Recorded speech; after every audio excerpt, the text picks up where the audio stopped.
جی بسم اللہ الرحمن الرحیم، السلام علیکم۔ امید ہے آپ لوگ خیریت سے ہوں گے۔ آج ہم دو موضوعات پہ بات کریں گے آپ کے ساتھ، جو کہ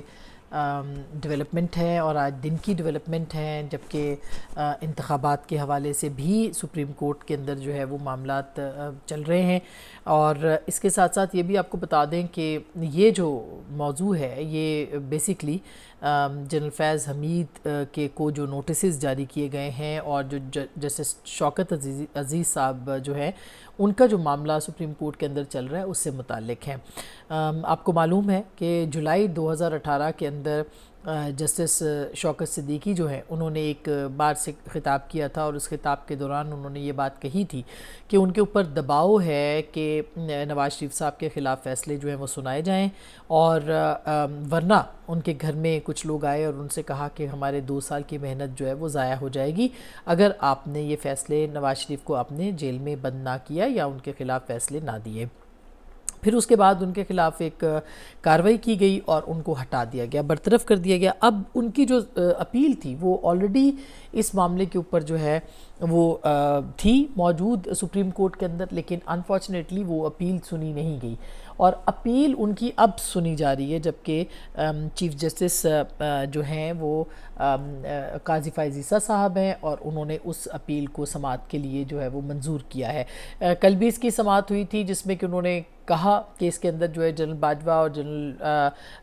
فیض کو فریق بنایا جائے، جیسے شوکت عزیز صدیقی صاحب نے کہا، اور پھر جو درخواست تھی وہ دی گئی اور ان کو کچھ مہلت عطا کی گئی، اور پھر اس کے بعد آج جو ہے وہ نوٹسز باقاعدہ جنرل فیض حمید صاحب جو ہیں ان کو جاری کر دیے گئے ہیں۔ اس میں پہلے میں آپ کو خبر بتاتی ہوں، اس کے بعد پھر ہم اس کے اوپر تبصرہ کریں گے کہ یہ معاملہ جو ہے وہ کیا اور کس رخ جو ہے وہ بیٹھ سکتا ہے۔ اس کے اندر جنرل فیض حمید جو ہیں ان کے نام کے حوالے سے انہوں نے کہا کہ نوٹس بھیج کر ان کو الزامات پر جواب دینے کے لیے عدالت میں طلب کیا گیا، اور ان سے کہا ہے کہ اس معاملے کے اندر جو ہے وہ جنرل باجوہ کا جو نام ہے وہ شامل تھا، مگر عدالت نے کہا کہ اس مقدمے کے اندر ان کا براہ راست کردار جو ہے وہ سامنے نہیں آیا۔ شوکت عزیز صاحب جو ہے ان کے وکیل ہیں، شوکت عزیز صدیقی صاحب کے حامد خان صاحب، اور حامد خان صاحب کا تعلق جو ہے وہ تحریک انصاف کے ساتھ بھی ہے، بہت اپرائٹ وکیل ہیں، اور وکلاء سیاست کے اندر بھی ایک بڑا نام ہے۔ وہ یہ کہتے، اور آئین کے حوالے سے بھی ان کا جو نام ہے اس کے اوپر بھی ایک بڑا ان کا یعنی ذکر ہوتا ہے، اور ہمیشہ انہوں نے اس کے لیے کام کیا اور بات کی ہے۔ اچھا، ایک تو اس معاملے کے اوپر بات کریں گے، اور دوسرا کچھ پابندیاں عائد کر دی گئی ہیں میڈیا کے اوپر، اس کے حوالے سے بھی بات کریں گے۔ شوکت عزیز صدیقی صاحب جو ہے انہوں نے پھر جب اس میں کیا تو انہوں نے چیف جسٹس صاحب نے فرمایا کہ عدالت نے قرار دیا کہ ان کا اس یعنی جنرل باجوہ جو ہیں ان کا اس معاملے کے اندر کوئی براہ راست کردار سامنے نہیں آیا۔ شوکت عزیز کے وکیل حامد خان نے آئی ایس آئی کے بریگیڈیئر عرفان رامے اور بریگیڈیئر فیصل مروت جو تھے ان کو بھی فریق بنانے کی استدعا کی۔ سابق چیف جسٹس صاحب جو تھے انہوں نے انور خان قاسی اور سپریم کورٹ کے جو سابق رجسٹرار ہیں ارباب محمد عارف، ان کو بھی جو ہے وہ نوٹسز بھیجے ہیں۔ یہ میں آپ کو بتا دوں کہ یہ بہت اہم سماعت ہے، اور اس کے اندر جو ہے وہ اس میں کچھ جملے جو ہیں ریمارکس وہ بہت امپورٹنٹ ہیں جو کہ چیف جسٹس صاحب نے اس میں فرمائے۔ انہوں نے کہا کہ جنرل باجوہ کا آپ نے پہلے نام لیا تھا، اس میں جب ذکر ہوا اس کے اندر تو انہوں نے یہ کہا کہ آپ نے جنرل باجوہ ابھی تک آپ نے جنرل فیض حمید کا نام اسٹیبلش کیا ہے، اب جنرل باجوہ کا اس میں کردار بنتا ہے، ہم انہیں کیوں نوٹس جاری کریں۔ چیف جسٹس نے یہ بھی کہا کہ جنرل باجوہ کا آپ نے فریقین میں پہلا نام رکھا ہے، جبکہ جنرل باجوہ سے تو الزامات کی کوئی کڑی جڑ نہیں رہی۔ اور پھر یہ بھی انہوں نے کہا کہ چیف جسٹس کے جنرل فیض کی حد تک تو ٹھیک ہے، لیکن جنرل باجوہ کا کہاں ڈائریکٹ نام آتا ہے، بریگیڈیئر عرفان رامے کا بھی غیر متعلقہ ہے۔ سو ایک طرح سے اگر دیکھا جائے تو چیف جسٹس صاحب نے آج جنرل باجوہ کا نام اس میں سے خارج کر دیا ہے، تاہم جو نوٹس ہے وہ صرف اور صرف جنرل فیض حمید جو کہ D G I S I تھے ان کو بھیجا گیا ہے، اور ان سے جواب اس کا طلب کیا گیا۔ اب دلچسپ ہوگا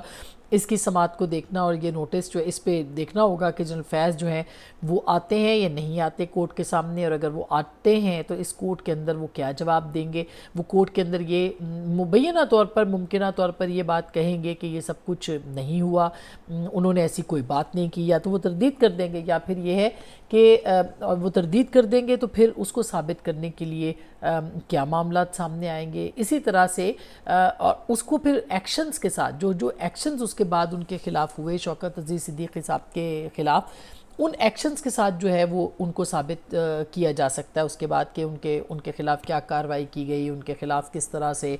کیمپین لانچ کی گئی، ان کے خلاف کس طرح سے سوشل میڈیا اور میڈیا پہ ان کی کردار کشی کی گئی، یہ سب معاملات تو اس سے اسٹیبلش ہو جائیں گے۔ لیکن اگر جنرل فیض حمید جو ہیں وہ یہ آ کے کہہ دیں کہ انہوں نے جو کچھ بھی کیا وہ جنرل باجوہ کے کہنے پہ کیا، کیونکہ ظاہر ہے کہ رجیم چینج تو ایک تھا، ایک رجیم کو لانا تھا، ایک رجیم کو ایک کریٹ کرنا تھا، ایک کردار جو تھا وہ تخلیق کرنا تھا، اس کو ایک وزیر اعظم کے ایک عہدے کے اوپر ایک شخص کو بٹھانا مقصود تھا، جو کہ ایک پورا گیم پلان ہے۔ اور اس گیم پلان کے اندر آپ دیکھیے جب یہ معاملہ کھلے گا شوکت عزیز صدیقی صاحب کو یعنی کہ ان کے حوالے سے کہ ان کو کس طرح سے برطرف کیا گیا، جنرل فیض گواہی دیں گے، تردید کریں گے، تائید کریں گے، یا جو بھی معاملات ہوں گے، تو اس کی ظاہر ہے کہ عدالت کے اندر پوچھ تاچھ ہوگی، اس کی پوچھ گچھ ہوگی، اور اس کے اوپر پوچھا جائے گا، سوالات پوچھے جائیں گے۔ پورا وہ جو ایک معاملہ ہے اس معاملے کو وہ ان ارتھ ہوگا، یعنی کہ ان ارتھ یوں ہوگا کہ وہ پورا جو پلان تھا وہ ہو سکتا ہے، اس کے امکانات ہیں کہ وہ پورا پلان جو ہے وہ سامنے آ جائے کہ نواز شریف صاحب کی رخصتی کیوں چاہیے تھی، اور پھر اس کے ساتھ ساتھ یہ کہ ان کے جو دیگر لوگ ہیں، یعنی کہ ان کے عمران خان صاحب کو لانچ کرنا تھا، وہ پروجیکٹ کیسے لانچ کرنا تھا، یہ سب بہت امپورٹنٹ ہوگا دیکھنا۔ ان سوالات کو بھی اٹھانا پڑے گا کہ اور عدالت ان سوالات کو پوچھ سکتی ہے کہ عمران خان صاحب کو لانچ کرنے کے لیے نواز شریف صاحب کا جیل میں جانا کیوں ضروری تھا، اور ان کے اوپر جو مقدمات بنائے گئے وہ کس طرح سے بنائے گئے، وہ کس کے کہنے پہ بنائے گئے، ان کے اندر ڈیٹیلز جو ہیں وہ کیا تھیں۔ یہ بہت دلچسپ ہوگا، اور اگر دیکھا جائے تو ایک ایسا کیس ہے جو کہ پاکستان کی عدالتوں کے اندر، جو پاکستان کی عدالتی جو تاریخ ہے، جس میں کہ ہمیشہ سے منپولیٹ کیا گیا ہے پاکستان کی اسٹیبلشمنٹ کو، عدلیہ نے کندھا فراہم کیا ہے ہمیشہ سے، یہ اس کیس کا ایک بہت ہی ایک اہم معاملہ ہوگا، اور ایک اہم رخ ہوگا جس کو کہ کور کرے گا یہ۔ تو اب دیکھنا یہ ہے کہ عدالت بنیادی سوالات جو ہے وہ اٹھائے گی، اور جنرل فیض جو ہے ان کو اپنا جواب جو ہے وہ ریکارڈ کروانا ہے۔ اب یہ بھی بہت دلچسپ ہوگا کہ وہ اپنا جواب جو ہے وہ کیا ریکارڈ کرواتے ہیں۔ جیسے میں نے پہلے کہا کہ وہ ہو سکتا ہے وہ تردید کر دیں اور وہ کہیں کہ میرا تو اس سے کوئی لینا دینا نہیں تھا، مجھے جنرل باجوہ نے کہا، یا مجھے ادارے نے کہا، یا مجھے فوج نے کہا، یا مجھے اسٹیبلشمنٹ کا جو سسٹم ہے اس نے کہا کہ ہم نے ایک نیا وزیر اعظم اس طرح کا لے کے آنا ہے، پروجیکٹ عمران لانچ کرنا ہے، لہٰذا آپ اس کو فیسیلیٹیٹ کریں۔ اور ہی واز اے ڈوئر، وہ اپنا جو کام ہے وہ صرف اور صرف وہ کر رہے ہیں، جو کہ ان کے مختلف جو قریبی ذرائع ہیں وہ یہ بات کہتے ہیں کہ جنرل فیض یہ کہتے سنائی دیے بعض اوقات کہ جو کچھ مجھے کہا گیا وہ میں نے ڈیلیور کر کے دیا۔ اب وہ ڈیلیور ان کو کرنا تھا، ان کو ٹاسک دیے جاتے تھے، اس ٹاسک کے اندر ان کا کیا فائدہ تھا، اس ٹاسک کے اندر ان کی اپنی ذاتی ان کا کیا مفاد تھا، اور اس ٹاسک کو کرنے کے لیے انہوں نے کون کون سے ہتھ کنڈے استعمال کیے، یہ پاکستان کی تاریخ کا ایک بہت بڑا کیس بن سکتا ہے اگر اس کو صحیح معنوں میں اسی طرح سے جو ہے وہ اٹھایا جائے، اور اس کے اندر جو ہے وہ جنرل فیض کو بھی باؤنڈ کیا جائے، اور وہ بھی آ کے بتائیں کہ کیا اس کے اندر جنرل باجوہ کا کوئی کردار تھا یا نہیں تھا، اور اگر ان کا کردار نہیں تھا تو وہ کس کے کہنے پہ عدلیہ کو جو ہے وہ مینیپولیٹ کر رہے تھے، اور اگر ان کا کردار تھا تو جنرل باجوہ کو بھی جو ہے وہ بلایا جائے کورٹ کے اندر، اور ان سے بھی سوال جواب جو ہیں وہ طلب کیے جائیں۔ تو مجھے ایسے لگتا ہے کہ یہ جو پہلا مرحلہ ہے، اس مرحلے کے اندر جنرل باجوہ کو جنرل فیض کو بلایا جائے گا، اور جنرل فیض کے بیان پہ ڈیپینڈ کرتا ہے کہ کیا معاملات وہ عدالت کے سامنے رکھتے ہیں اور اپنی صفائی میں کیا کہتے ہیں، اور اگر وہ اپنی عدالت کو یہ واضح نہ کر پائے کہ ان کو جو ہے وہ جنرل باجوہ نے نہیں کہا، تو پھر یا وہ یہ کہتے ہیں کہ مجھے جنرل باجوہ نے کہا، تو پھر جنرل باجوہ کا بھی عدالت میں آنا جو ہے وہ ضروری ہو جائے گا۔ اب یہاں پہ کہیں ایسا نہ ہو کہ کوئی مقدس گائے کسی کو بنایا جائے، یا یہ کہا جائے کہ چونکہ وہ آرمی چیف ہیں اور ایک آرمی چیف کا عدالت میں جائے گا تو پھر اگلے آرمی چیف بھی بلائے جا سکتے ہیں یا پچھلے آرمی چیف بھی بلائے جاتے ہیں۔ اس میں بہت سارے نکات جو ہیں وہ سامنے آ سکتے ہیں، لیکن اصل بات یہ ہے کہ اگر آپ نے جو سسٹم کو چرایا گیا تھا، جس طرح سے ایک انتخابات کو چرایا گیا، ایک پورا جو عہد ہے وہ چرایا گیا، ایک پورا جو الیکشن ہے وہ چرایا گیا، تو پھر اس کے جو چور ہیں ان کی کھوج جو ہے وہ لگانا پڑے گی، اور کھوجی کو وہ سارے جو پیر ہیں، جو قدموں کے نشان ہیں، ان پہ چلتے ہوئے جو مین جسے کہنا چاہیے، جن کے کہنے پہ جو ہے یہ سب کچھ ہوا، ان کو بھی پھر اس کے اوپر جو ہے وہ ایکسپوز کرنا پڑے گا۔ تو یہ بہت دلچسپ ہوگا دیکھنا، اور اس کے اوپر جو ہے وہ ہم نظریں جمائے ہوئے ہیں۔ یہ بہت ہی دلچسپ کیس ہے۔ دوسری طرف کل ایک بہت ہی غیر متوقع اور افسوسناک ڈیولپمنٹ ہوئی ہے۔ میں افسوسناک اس لیے کہہ رہی ہوں کہ پاکستان کے اندر آلریڈی صحافت کے لیے جو معاملات ہیں وہ بہت تنگ کر دیے گئے ہیں، صورتحال بہت زیادہ خراب ہے، اور یہ صورتحال جو ہے وہ پچھلی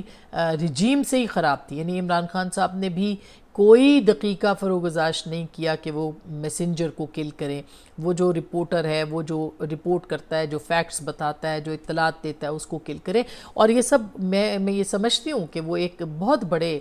ذمہ دار ہیں میڈیا کی آزادی کو سلب کرنے کے لیے، اور اس وقت بھی ہم یہ کہتے تھے کہ آپ ایسے مت کریں، کیونکہ کل کو یہ چیزیں آپ کے خلاف بھی ہو سکتی ہیں، اور اتنی جلدی ہو جائیں گی یہ نہیں پتا تھا، یہ ان کو بھی نہیں پتا تھا۔ وہ شاید 2035 تک کا پلان کر کے یا 30 تک کا پلان کر کے آئے تھے۔ یہ اب جو ہے وہ اس میں ایک قدم اور آگے بڑھا گیا، اور سائفر کیس جس کی سماعت ہو رہی ہے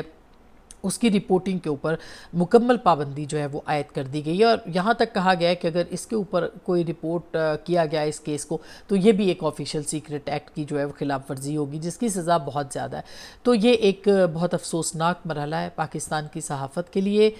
پاکستان میں آزادی اظہار کے لیے۔ یہ نہیں ہونا چاہیے، یہ ماضی میں بھی ہوتا رہا ہے، یہ اب بھی ہو رہا ہے۔